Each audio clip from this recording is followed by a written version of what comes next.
Maka Yesus memanggil ke-12 muridnya, lalu memberikan tenaga dan kuasa kepada mereka untuk menguasai setan-setan dan untuk menyembuhkan penyakit-penyakit.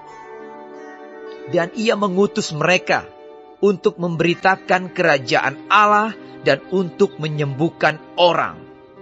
Katanya kepada mereka, "Jangan membawa apa-apa dalam perjalanan. Jangan membawa tongkat atau bekal, roti atau uang, atau 2 helai baju. Dan apabila kamu sudah diterima dalam suatu rumah, tinggallah di situ sampai kamu berangkat dari situ. Dan kalau ada orang yang tidak mau menerima kamu, keluarlah dari kota mereka, dan kebaskanlah debunya dari kakimu sebagai peringatan terhadap mereka." Lalu pergilah mereka dan mereka mengelilingi segala desa sambil memberitakan Injil dan menyembuhkan orang sakit di segala tempat. Herodes raja wilayah mendengar segala yang terjadi itu dan ia pun merasa cemas. Sebab ada orang yang mengatakan bahwa Yohanes telah bangkit dari antara orang mati. Ada lagi yang mengatakan bahwa Elia telah muncul kembali, dan ada pula yang mengatakan bahwa seorang dari nabi-nabi dahulu telah bangkit. Tetapi Herodes berkata, "Yohanes telah kupenggal kepalanya. Siapa gerangan dia ini yang kabarnya melakukan hal-hal demikian?" Lalu ia berusaha supaya dapat bertemu dengan Yesus.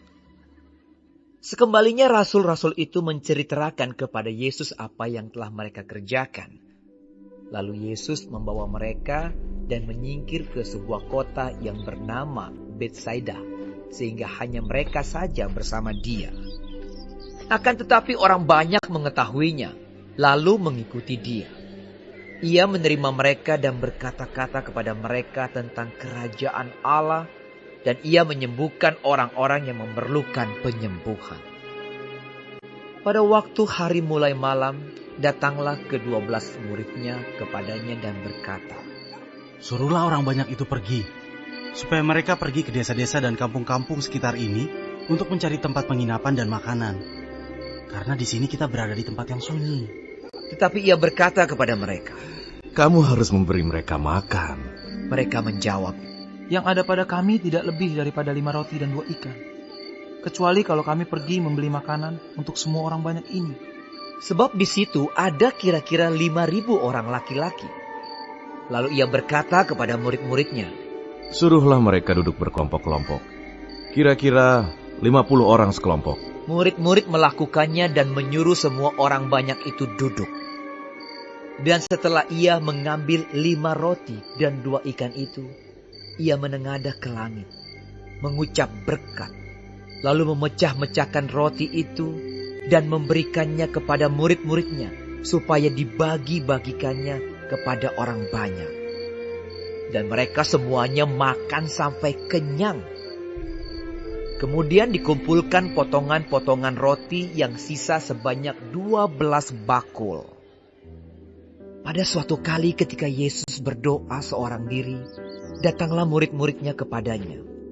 Lalu ia bertanya kepada mereka, Kata orang banyak, "Siapakah aku ini?" Jawab mereka, "Yohanes Pembaptis. Ada juga yang mengatakan Elia. Ada pula yang mengatakan bahwa seorang dari nabi-nabi dahulu telah bangkit." Yesus bertanya kepada mereka. "Menurut kamu, siapakah aku ini?" Jawab Petrus, "Mesias dari Allah." Lalu Yesus melarang mereka dengan keras supaya mereka jangan memberitahukan hal itu kepada siapapun. Dan Yesus berkata, Anak manusia harus menanggung banyak penderitaan dan ditolak oleh tua-tua, imam-imam kepala, dan ahli-ahli Taurat, lalu dibunuh dan dibangkitkan pada hari ketiga. Katanya kepada mereka semua, Setiap orang yang mau mengikut aku, ia harus menyangkal dirinya, memikul salibnya setiap hari, dan mengikut aku. Karena barang siapa mau menyelamatkan nyawanya, ia akan kehilangan nyawanya. Tetapi barang siapa kehilangan nyawanya karena aku, ia akan menyelamatkannya. Apa gunanya seorang memperoleh seluruh dunia, tetapi ia membinasakan atau merugikan dirinya sendiri? Sebab barang siapa malu karena aku dan karena perkataanku, Anak Manusia juga akan malu karena orang itu, apabila ia datang kelak dalam kemuliaannya dan dalam kemuliaan Bapa dan malaikat-malaikat kudus. Aku berkata kepadamu, sesungguhnya di antara orang yang hadir di sini, ada yang tidak akan mati sebelum mereka melihat kerajaan Allah. Kira-kira 8 hari sesudah segala pengajaran itu, Yesus membawa Petrus, Yohanes, dan Yakobus lalu naik ke atas gunung untuk berdoa. Ketika ia sedang berdoa, rupa wajahnya berubah dan pakaiannya menjadi putih berkilau-kilauan. Dan tampaklah 2 orang berbicara dengan dia, yaitu Musa dan Elia. Keduanya menampakkan diri dalam kemuliaan dan berbicara tentang tujuan kepergiannya yang akan digenapinya di Yerusalem. Sementara itu Petrus dan teman-temannya telah tertidur. Dan ketika mereka terbangun, mereka melihat Yesus dalam kemuliaannya dan kedua orang yang berdiri di dekatnya itu. Dan ketika kedua orang itu hendak meninggalkan Yesus, Petrus berkata kepadanya, Guru, betapa bahagianya kami berada di tempat ini.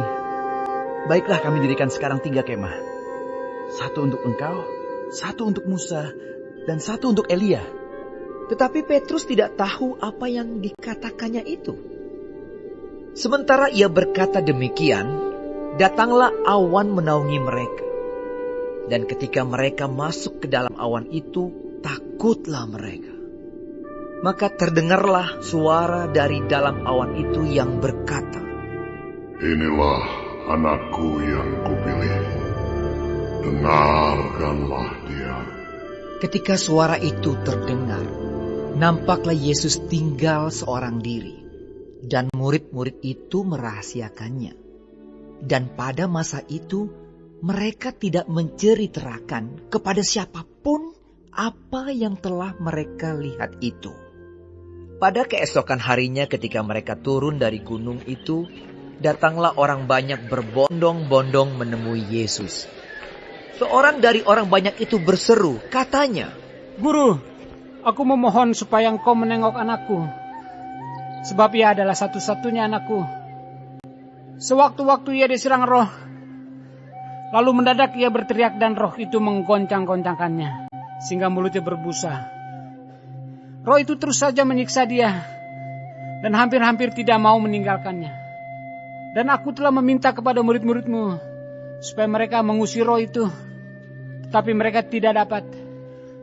Maka kata Yesus, Hai kamu angkatan yang tidak percaya dan yang sesat. Berapa lama lagi aku harus tinggal di antara kamu dan sabar terhadap kamu? Bawa anak itu kemari. Dan ketika anak itu mendekati Yesus, setan itu membantingkannya ke tanah dan menggoncang-goncangnya.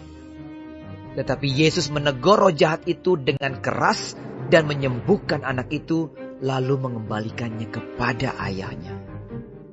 Maka takjublah semua orang itu karena kebesaran Allah. Ketika semua orang itu masih heran karena segala yang diperbuatnya itu, Yesus berkata kepada murid-muridnya, Dengarlah dan camkanlah segala perkataanku ini. Anak Manusia akan diserahkan ke dalam tangan manusia. Mereka tidak mengerti perkataan itu, sebab artinya tersembunyi bagi mereka, sehingga mereka tidak dapat memahaminya. Dan mereka tidak berani menanyakan arti perkataan itu kepadanya. Maka timbullah pertengkaran di antara murid-murid Yesus tentang siapakah yang terbesar di antara mereka. Tetapi Yesus mengetahui pikiran mereka. Karena itu, ia mengambil seorang anak kecil dan menempatkannya di sampingnya dan berkata kepada mereka, Barang siapa menyambut anak ini dalam namaku, ia menyambut aku. Dan barang siapa menyambut aku, ia menyambut dia yang mengutus aku. Karena yang terkecil di antara kamu sekalian, dialah yang terbesar. Yohanes berkata, Guru, kami lihat seorang mengusir setan demi namamu, lalu kami cegah orang itu, karena ia bukan pengikut kita. Yesus berkata kepadanya, Jangan kamu cegah, sebab barang siapa tidak melawan kamu, ia ada di pihak kamu. Ketika hampir genap waktunya Yesus diangkat ke sorga, ia mengarahkan pandangannya untuk pergi ke Yerusalem. Dan ia mengirim beberapa utusan mendahului dia. Mereka itu pergi, lalu masuk ke suatu desa orang Samaria untuk mempersiapkan segala sesuatu baginya. Tetapi orang-orang Samaria itu tidak mau menerima dia, karena perjalanannya menuju Yerusalem. Ketika dua muridnya yaitu Yakobus dan Yohanes melihat hal itu, mereka berkata, Tuhan, apakah engkau mau supaya kami menyuruh api turun dari langit untuk membinasakan mereka? Akan tetapi ia berpaling dan menegur mereka. Lalu mereka pergi ke desa yang lain. Ketika Yesus dan murid-muridnya melanjutkan perjalanan mereka, berkatalah seorang di tengah jalan kepada Yesus, Aku akan mengikut engkau, kemana saja engkau pergi. Yesus berkata kepadanya, Serigala mempunyai liang dan burung mempunyai sarang, tetapi anak manusia tidak mempunyai tempat untuk meletakkan kepalanya. Lalu ia berkata kepada seorang lain, Ikutlah aku. Tetapi orang itu berkata, Izinkanlah aku pergi dahulu menguburkan Bapakku. Tetapi Yesus berkata kepadanya, Biarlah orang mati menguburkan orang mati. Tetapi engkau, pergilah dan beritakanlah kerajaan Allah di mana-mana. Dan seorang lain lagi berkata, Aku akan mengikut engkau, Tuhan. Tetapi izinkanlah aku pamitan dahulu dengan keluargaku. Tetapi Yesus berkata, Setiap orang yang siap untuk membajak tetapi menoleh ke belakang, tidak layak untuk kerajaan Allah.